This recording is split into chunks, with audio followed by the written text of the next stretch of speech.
This is the fairy tale story of Pinocchio. It is brought to you by Stories to Grow By. Chapter 1. A Boy Made of Wood. Long ago in Italy there lived an old clockmaker named Geppetto. Tick-tock, went all the clocks in his shop. When he worked, Geppetto felt happy, but when he rested, a sad feeling came over him. He would think, all my life and no child to call my own. One day Geppetto carved a puppet from wood in the shape of a boy. The arms and legs could move. He cut and sewed a nice outfit for the puppet, as if it were a real boy. "I will call you Pinocchio," said Geppetto. That night Geppetto lay the wooden puppet down onto the bed. From out of the window a big star twinkled bright. Geppetto looked out the window to the twinkling star. "Bright star," said Geppetto, "if I could make one wish, it would be that I could have a real boy of my own." But of course, he knew that was not possible. That night the same big star swooshed right in Geppetto's room. It changed into a blue fairy. The blue fairy flew over to the bed. Little wood puppet," said the blue fairy, "in the morning you will be able to walk and talk like a real boy." She tapped the puppet one time with her wand. "And if you can prove that you are brave and true, someday you will be a real boy." Pinocchio's eyes opened. "One more thing," said the blue fairy. Suddenly a cricket appeared.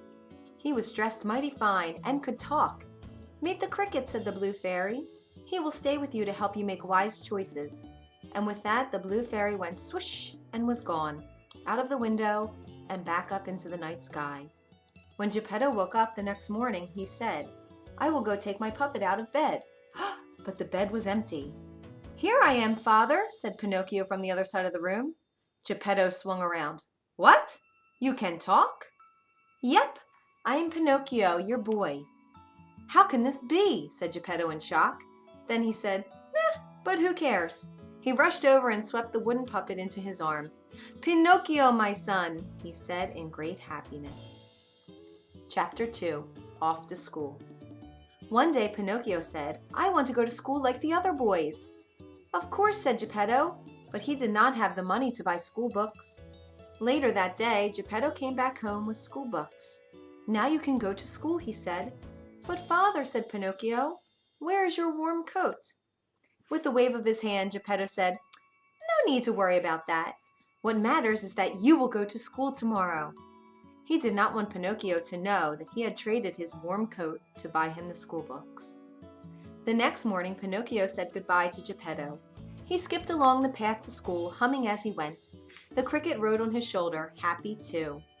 Coming up to them on the path was a fox and a cat. "And where are you going on this fine day?" said the fox. "I'm going to school," said Pinocchio.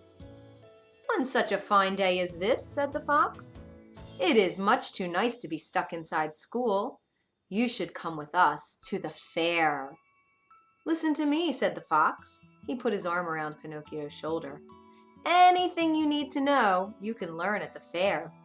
"Really?" said Pinocchio. "Take it from me," said the fox. "Pinocchio," said the cricket. "He does not know what he's talking about." The fox covered the cricket with his hat. No one could hear the little fellow as the cricket tried to call out, "Pinocchio, do not listen to him." "Okay," said Pinocchio, "let's go to the fair." And off they went. Chapter 3. The Fair. What a fair it was!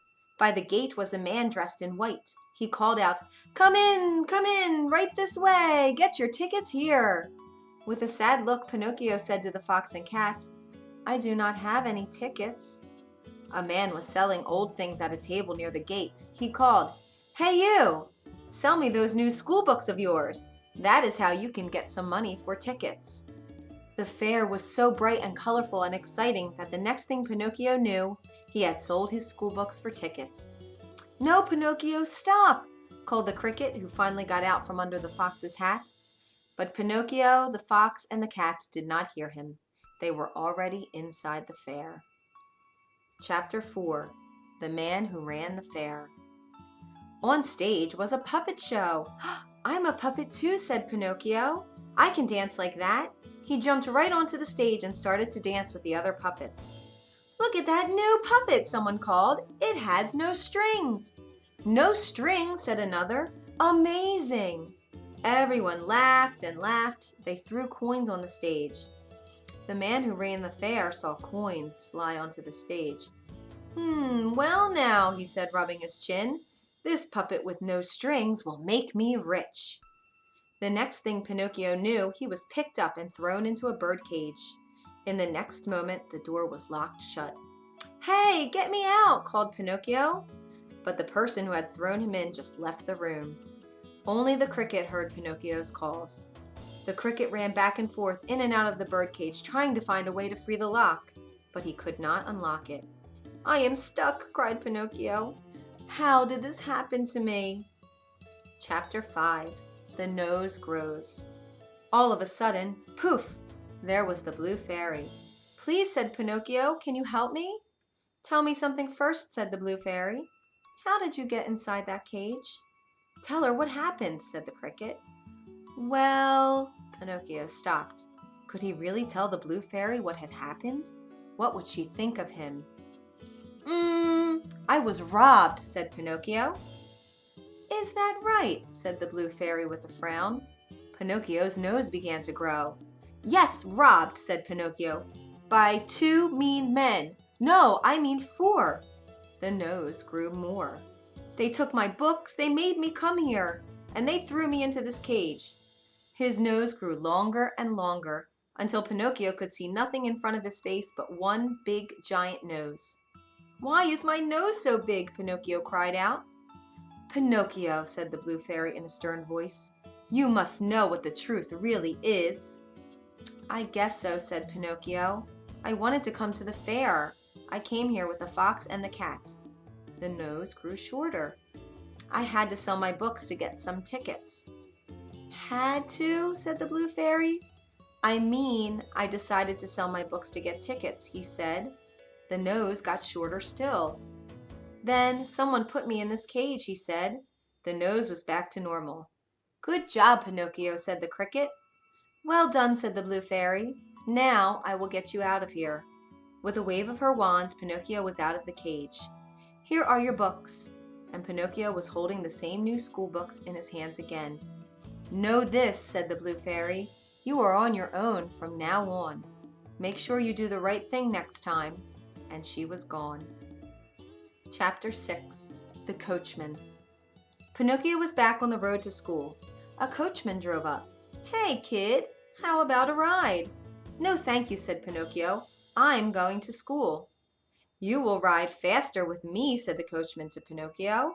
He said to himself, "He will ride faster all right, but not to where he thinks he is going."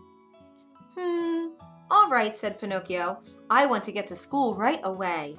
When Pinocchio was inside the coach, the coachman said, "Say, kid, why do you think boys like you go to school?" "To learn things," said Pinocchio, "and to grow up, I guess.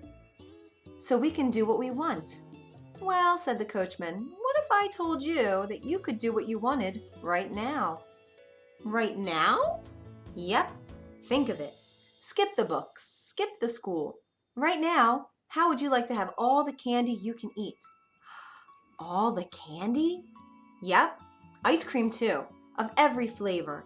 Ever want to smoke a cigar or play pool? All this and more at Pleasure Island." Pleasure Island? Best place in the world for boys like you." "Don't listen to him, Pinocchio," shouted the cricket. "Why, wait," said the coachman. "I know just where Pleasure Island is. This is your lucky day, kid. So what do you say?"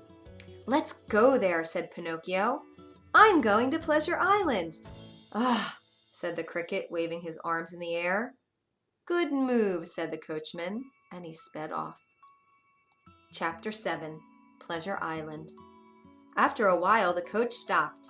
"You got a boy with you in that coach?" said a dark stranger to the coachman. "Yep."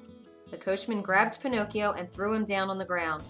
"He's all yours. Now pay up." The coachman reached out for something. Was it money? From the dark stranger. And then he drove away. What could it all mean? But as Pinocchio looked around, he no longer cared, for everything the coachman had told him was true. Heaps of candy all about. Tubs of ice cream in every flavor.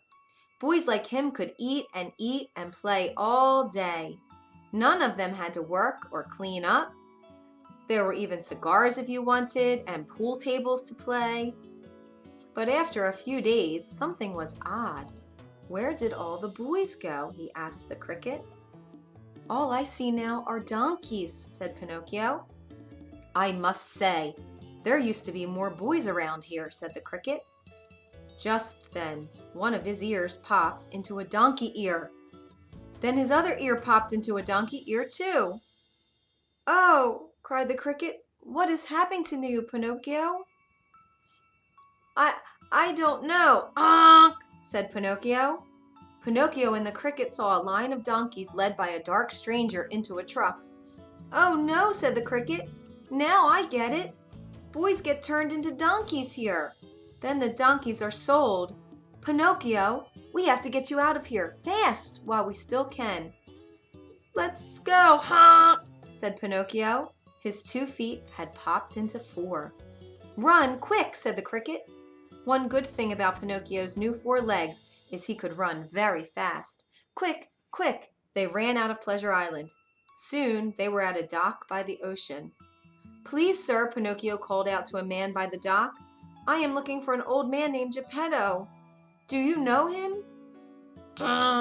Sounds like you are getting a bad cold, said the man. Geppetto? That's the old man whose son left one morning and did not come back.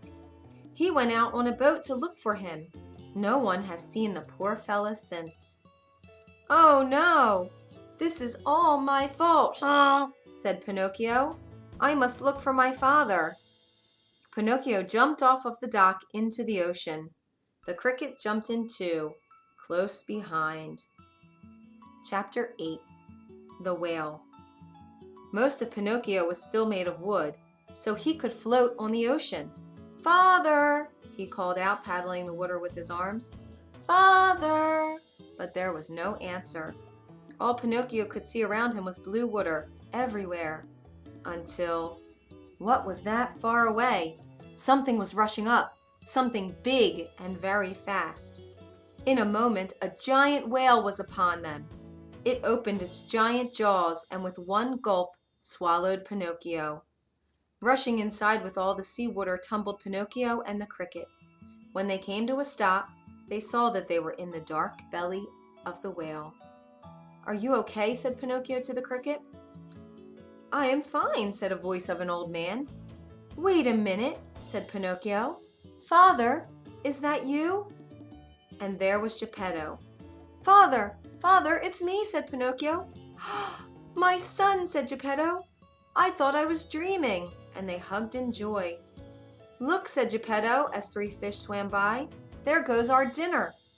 Father, I have an idea. Let's make a fire. Grilled fish tonight, said Geppetto. Good idea. No, I mean for us to get out, said Pinocchio.